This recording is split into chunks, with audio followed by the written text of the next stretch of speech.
Hi guys! Magandang gabi. Welcome back po dito sa Gandara SRU channel for Showbiz Update. Andito na naman nga po akong muli ang nagmamaganda ninyong kachismosang Kim Pao upang magatid sa inyo ng latest update at fresh happenings patungkol kay Kim at Paolo. And for tonight's video nga may kinalaman po ito sa Team Kim ang ating pag-uusapan kasi bukas na nga po ang Team Kim. Marami na nga po ang kabado at the same time excited Pero alam nyo ba mas lalo kayong may excite sa atin pong na hagilap sa social media. Based po sa chika ay mukhang guest daw si Papi Paulo sa Magpasikat. How true kaya ito? Nako, yan pong pag-usapan natin guys. But before that, sa mga hindi pa po nakaka-subscribe dito sa ating channel, i-click mo na agad-agad yung subscribe button at notification bell para maging updated at una ka sa nilalabas nating balita. Basta may kinalaman sa Kim Pao, sagot na natin yan. So, simulan nga po natin ang ating update dito sa sa bagong post ni Papi Paulo sa kanyang social media. Naku guys, wag po kayong malilito. Yung may picture ni Kimi dito sa gitna, edited na lamang po ito. Meron kasi nagpo-post, ito daw yung latest IG story ni Paulo. Kasama yung picture ni Kim, pero hindi po, wala po yung picture ni Kimi dito. Although sana, sana ay kasama nga niya dyan si Kim Chu. Samantalang ngayong araw ng Lunes, eto tagsimula na nga po guys ang Magpasikat Week ng It's Showtime. And dahil po dyan, mainit ang pinag-uusapan sa social media. So ngayong Monday, team po nila Vice, Karil at Ryan yung nagpasikat kanina. Ang tema ay OFW Life, kumakapit sa pag-asa. And dahil nasimula na nga po nila Vice, ito pong si Kapamilya Online World, hinihingi po yung opinion ng mga viewers kung ano po yung kanilang masasabi sa performance ng team ni Vice Ganda.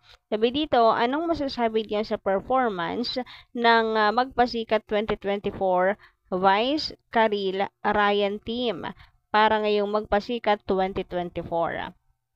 Dagdag pa rito, pinagtibay ng team nila ang hope na makamit ng bawat isa at lahat ng sana ng bawat isa. And iba-iba po yung naging komento dito ng mga nakapanood, ng mga viewers. Meron pong mga nagsasabi na maganda kasi talagang bumuhos yung luha nila. Talagang hindi mapigilan yung emosyon. Grabe, napaka-iconic daw nitong ginawa nila Vice. Grabe, hindi daw po pinifail talaga ni Vice ang mga viewers kahit kailan. Subalit, meron namang nagsasabi na nakulangan lang sila sa pasabog. Sobra daw sa emosyon, walang gasinong pasabog. Kaya parang naboringan daw naman sila. So, parang meron pa silang inaantay na pasabog ba after pong targetin ng emotions ng mga viewers. Pangangangahin naman sila. Sabi dito, too much emotions and less spectacle. Boring. Inantok ako sa totoo lang. Boring me, sabi dito. Mimi Vice never fails. Ayan, meron naman pong positive comment. Pero dugtong pa dito ng iba pang comments. Grabe yung emosyon. Pero nag-expect ako ng more pasabog pa.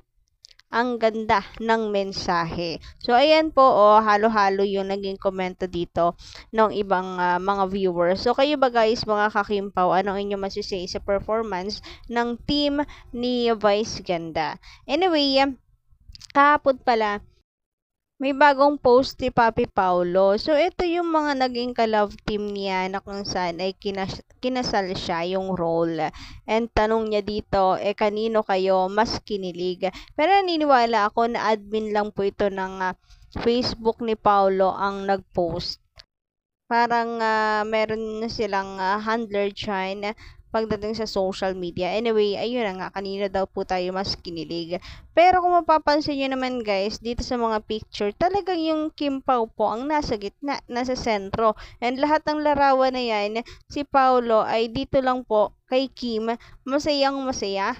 So, ayan no, pansinin nyo guys, wala lang, parang nonchalant groom lang si Paolo Avellino dito sa mga iba niyang ka-love team. Pero dito kay Kimi, talagang abot langit yung kanyang ngiti. Sobrang masayang masaya siya. So sa tanong na kanino tayo mas kinilig, given naman na ang sagot natin ay sa Kim Pao. Pero ang tanong, si Paolo, kanino mas kinilig? And ako na lang din ang sasagot siguro kasi based dito sa mga pictures, ay kay Kim Chu lang naman siya kinikilig or kinilig. Kasi ang nonchalant niya po dito sa ibang pictures niya, ano lang po siya seryoso, tahimik. Pero dito kay Kimi, talagang abot langit yung kanyang ngiti. And sa dami-rami ng picture, ay ito pa talaga yung kanyang napili. So, doon pa lang, alam na attach kung ano ang kasagutan, kanino mas kinilig. Anyway, dahil nga bukas na ang schedule ng Team Kim Chu, sabi dito ni Miss Jeng Jeng, chill lang kayo guys. Kayang-kaya na Kim kahit anong hirap ng prod tomorrow. She's so versatile and very flexible. She's very good at everything she does. She will definitely give her all tomorrow. God will protect Kimi and her team. Praying for the victory of Team Kim. Good luck, Kim, Ogie, MC, and Lassie. Break a leg. God bless Kimi and her group. So, hindi naman talaga po natin maiwasan na hindi mag-alala. Pero yun nga, wala naman po tayong ibang magagawa, kundi ang mag-pray na ingatan po sila bukas, na hindi po magkamali, na maging maayos, walang maging problema. Kasi syempre ayaw po natin maulit yung accident na nangyari po sa kanila. Lalong-lalo na po kay Kimi during their rehearsal.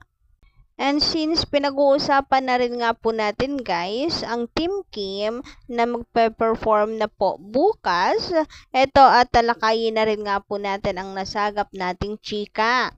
Based po sa nasagap natin kaka-scroll sa social media, si Papi Paulo daw po ay guest sa Magpasikat 2024 ng Team Kim. Nako, ay maganda yan pag nagkataon. Maganda yan. Marami po ang panigurado magva-viral yan, magte-trending.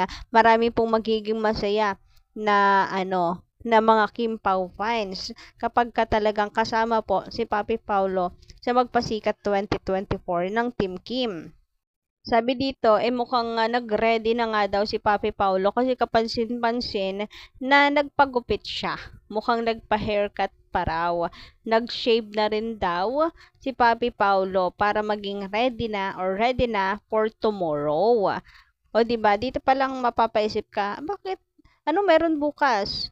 Bukod sa, alam naman natin na magpasikat po.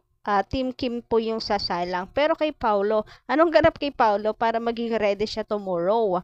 And marami na din ka po nagtatanong yan sa social media. Then, ito yung nasagap natin. Magpasikat daw po.